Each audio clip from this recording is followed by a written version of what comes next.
Pleidesliler, dünyamızdan 400 ışık yılı uzaklıkta bulunan ve 7 kardeşler olarak da anılan Pleiades takım yıldızındaki Erra gezegeninden geliyorlar. Bu varlıklar fiziksel görünüş itibariyle insan ırkına benziyorlar. Tam bir insan görünümünde olan Pleidesliler genelde sarışın olmakla beraber bazıları koyu renk saçlı. Gözleri genelde açık mavi ya da açık kahverengidir. Pleidesliler arasında yaklaşık 1.50 boylarında çok narin yapılı varlıklar olduğu gibi 2 metre boyunda olanlar da bulunuyor. Bazıları kızıl saçlı ve açık tenli. Pleidesliler insanlarla en çok ve sık temas kuran varlık tipi olarak biliniyor. Pleidesliler pozitif odaklı, teknolojik ve zihinsel açıdan oldukça ileri varlıklardır. Pleidesli varlıklar hakkında belki de en kısa ve öz olarak bunları söyleyebiliriz. Ama şunu bilmekte yarar vardır ki çok derin sofistike varlık durumlarıyla ilgili söyleyebileceğimiz çok detay bulunuyor. Sizlere Pleidesliler konusu üzerine 2 video hazırladım ve şu an 1. videodayız. Pleidesliler dünya, doğa ve özellikle insanlar için görevli olan varlıklar kategorisinde yer alıyorlar. İster inanın, ister inanmayın.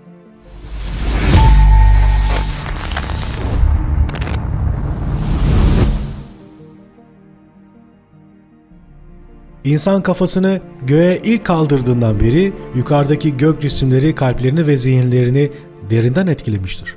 Ve bu kesinlikle olağan bir durumdur. Özellikle geceleri gökyüzü içinde bulunan bazı yıldız kümeleri görmeniz oldukça olağan ama bu yıldız kümelerinden biri olan Ülker ve dahası Pleiades takım yıldızını hiç inceleme imkanı buldunuz mu?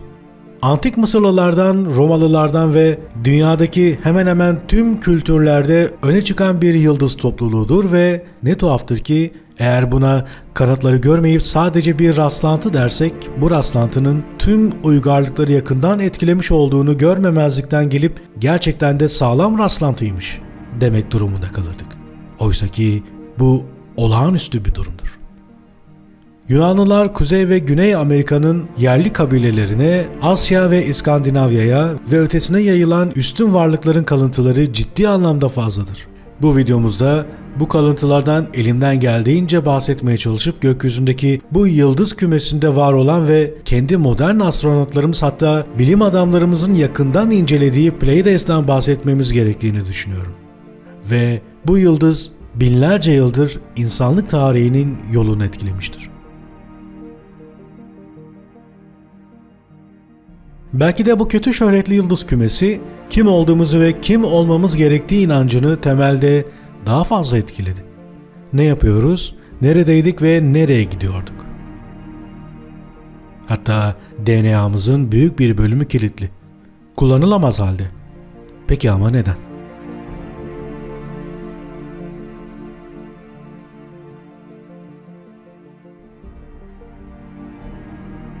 Hep birlikte 26 Kasım 1977 tarihine gidelim.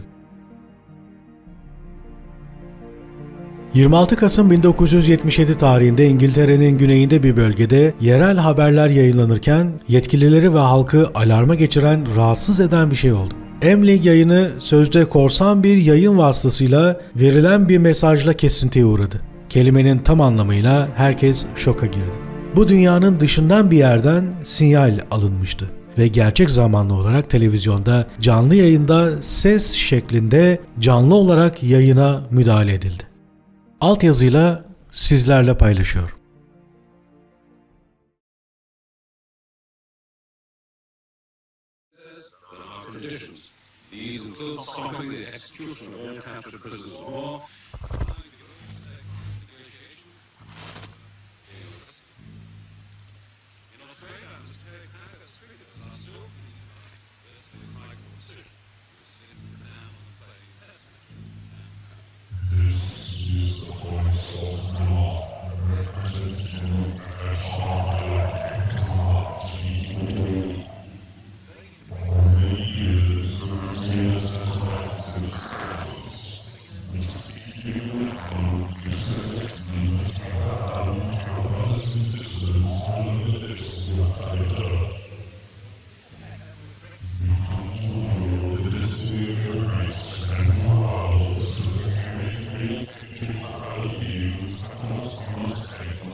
We understand that viewers in some parts of the region are receiving a breakthrough in sound.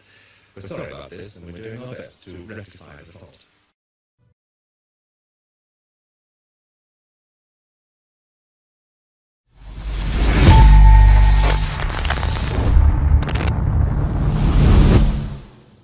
Yeniden ve başka bir pencereden soralım. Pleiadesliler kimlerdir?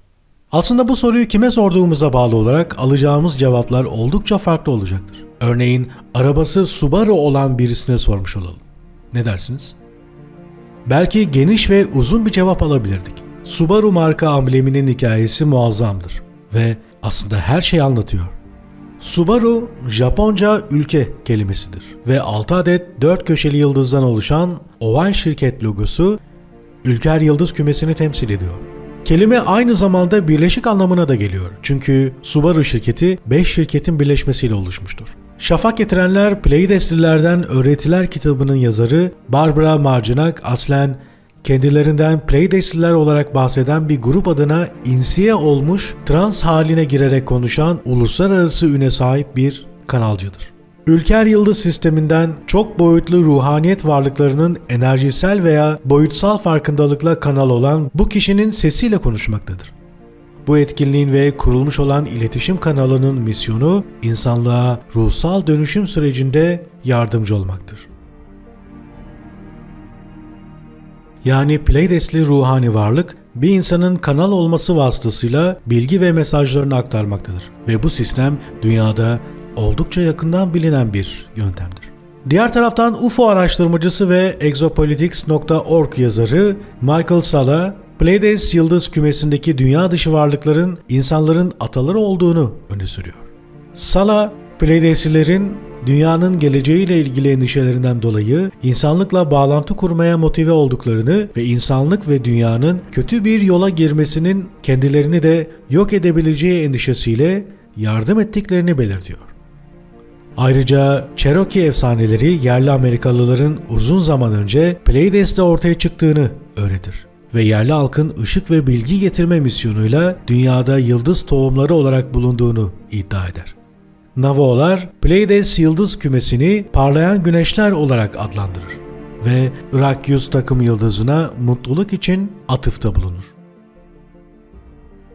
Oldukça ilginçtir ki Dakota halkı atalarının Ülker Yıldız sisteminden olduğunu söyler. Çok ilginç ve bir referans sayılabilecek önemli bir bilgi daha. Çin'de Zuoling Mausolesi içerisinde bulunan Ming Hanedanlığı'nın kurucusunun mezarı bulunuyor. Bu yöneticinin mezarı yine kendisinin hükümlerine uygun olarak tasarlanmıştır ve Ülker takım yıldızının konumuna ve ana yıldızlarının sıralanmasına göre inşa edildiği belirtiliyor. Yerliler olarak bilinen Kuzey Amerika'nın Cherokee'leri ve onlar kendilerine has geleneklerinde bu bahsedilen Pleideslilerden bahsediyorlar. Sirius ve Ülker takım yıldızına tapınmaya günümüzde bile devam etmektedirler. Ve elbette ki günümüzde bundan birkaç yıl önce Kanada eski Savunma Bakanı Paul Hellyer resmi bir oturumda uzaylıların, UFO'ların, büyük beyaz varlıkların ve özellikle Pleideslilerin gerçek olduğunu, dahası dünyada insanlarla yaşadıklarını açıklamıştır. Ki bu oturumun videosu Türkçe dublaj olarak kanalımızda da bulunuyor. Linkini açıklama bölümünde göreceksiniz. Mutlaka izleyin. Çok enteresan bir durum arkadaşlar. Devam edelim. Günümüzde meditasyonel bilinçte yıldız doğumu, ışık ve bilgi insanları gibi literatürler Amerikan yerlilerinden dünyaya yayıldığı gerçeği de oldukça ilginçtir. Günümüzde kristal çocuklar ve birkaç isimle daha insan ırkının gelişiminin sürdüğünü söylememiz mümkün. Ve bu detaylar Pleideslilere dayandırılmıştır. Özellikle 6 ciltten oluşan Kryon kitaplarını okumanızı öneriyorum.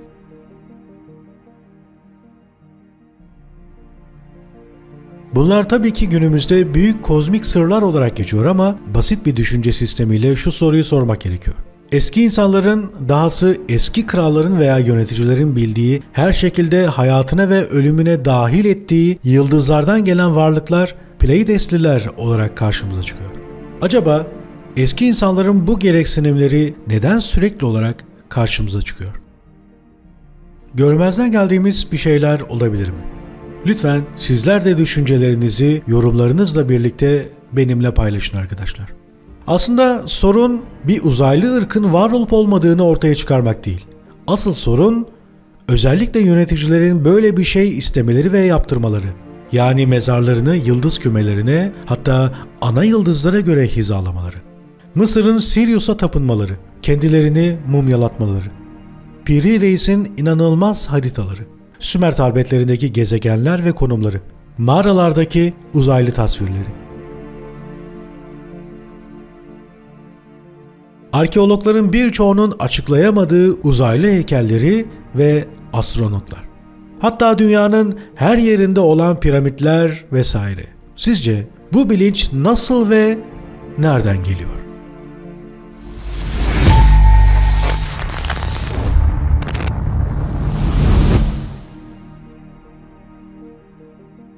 Konum ve genel özellikler.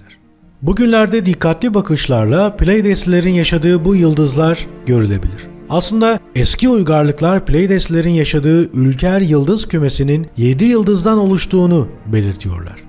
Bu küme Hades'in bir karış uzağındadır ve oldukça belirgin bir kümedir. Şekli küçük bir kepçeyi andırıyor. Birbirine çok yakın bu yıldızların kapladığı alan parmağınızın ucu kadardır. Böylesine sıkışık olmaları bu kümeyi ışıklı küçük bir grup haline getirmiştir. Ülker yıldız kümesi fiziksel büyüklük ve yıldız sayısı bakımından Hades'e çok benzer. Fakat Ülker yaklaşık 400 ışık yılı uzaklıkta olduğu için biraz küçük görünüyor. Yunan mitolojisinde Pleiades 7 kız kardeş olarak biliniyor. Artemis'in arkadaşları olan Titan, Atlas ve deniz perisi Nemfi, Pleion'un 7 kızına verilen ad olarak tarihte yerini alır. Her zaman insanlara yardımcı olmaları ve geliştirmeleri öne çıkarılmıştır. Türk mitolojisinde ise Ülker takım yıldızı Türklerin en eski kozmolojik figürlerinden biridir. Anadolu'da mevsim döngüleri bu yıldız grubuna göre belirlenir. Yakut Türklerinin mitolojik inançlarına göre bir zamanlar bu yıldız kümesini gök kubbesinin deliği olarak inançlarında yer vermişlerdir. Ülker'in görünen yıldızları 7 kardeşler olarak da biliniyor. Doğulu ve batılı pek çok şair eserlerinde bu yıldız kümesine atıfta bulunmuştur. Bunlar arasında Homeros, Ömer Hayyam, Hafız, Sadi, Milton sayılabilirler. Mehmet Akif'in Çanakkale Şehitleri şiirinde geçen 7 kandilli Süreyya'da Ülker olmalıdır. Fakat pek çok insan çıplak gözle kümenin yalnızca 6 yıldızını görebiliyor. Bu varsayıma göre yıldız ve takım yıldızlara ilk kez isim verenler zamanında kümedeki 7. yıldızda görülebilecek kadar parlaktı veya her nasılsa 7. yıldızda fark edilmiş olmalı. Eski denizciler bu gruba yelken açma yıldızları derler. Yalnızca ülkenin göründüğü dönemlerde denize açılırlarmış. Görünmediği zamanlarsa fırtınalar hakim sayılırmış.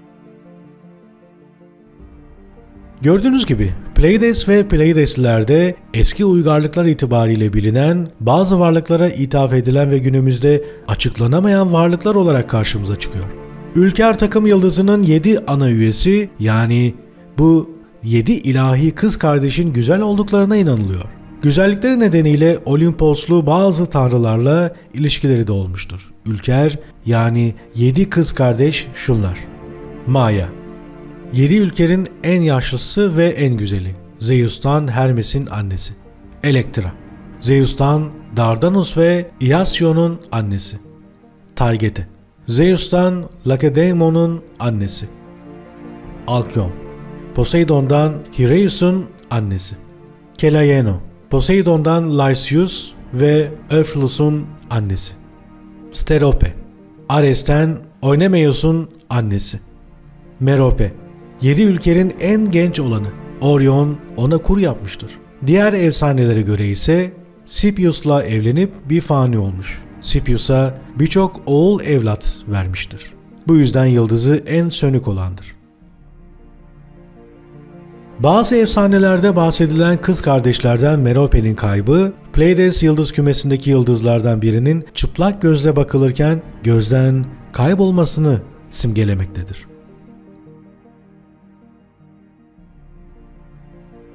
Peki günümüzde gerçekten de varlar mı? İnsanlara yardım ediyorlar mı? Hatta şu an var olsalar bile ve kendilerinin Pleiadesliler olduğunu açıklasalar da bizler İnanır mıyız? Sonuç olarak yeniden sormakta fayda var. Bu eski insanların böylesine fanatikçe bildikleri ve gördükleri şeyler neydi?